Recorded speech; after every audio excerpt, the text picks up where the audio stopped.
Go! Maayong udto sa tanan, ako si Father Edward Tabada, kasamtangang presidente sa clergy sa Usamis ug naapod na assign sa Pangdalaga. Una sa tanan, akong pasalamat sa LTMPC.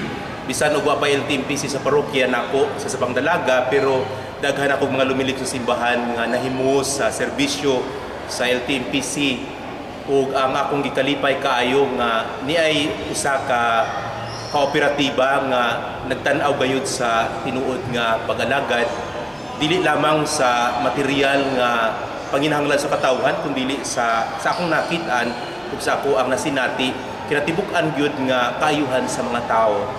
Dili lang gani naghisgot bahin sa insurance sa kamatayon ug uban pagtabang sa funeral services kundi sa tanan nga panginahanglan sa mga tao.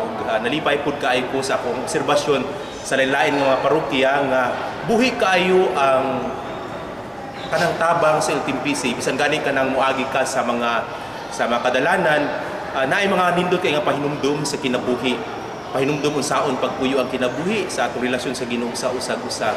Ug mao ni ang ako nakita nga nakapatalagsaon nining mao nga kooperatiba.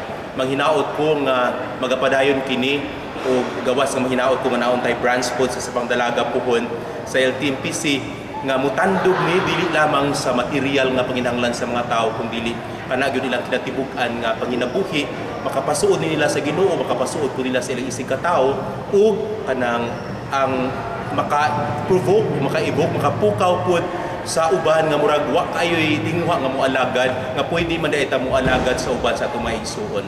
Kana lang ug ako po hinaot sa usa ka malipayon kay nga pagsulog sa Pasko sa pagkatao sa atong Ginoo puno sa grasya nga bagong tuig kaning tanan ilabi na gyud sa mga nagalihok diha sa LTMPC. Nakakaing salamat.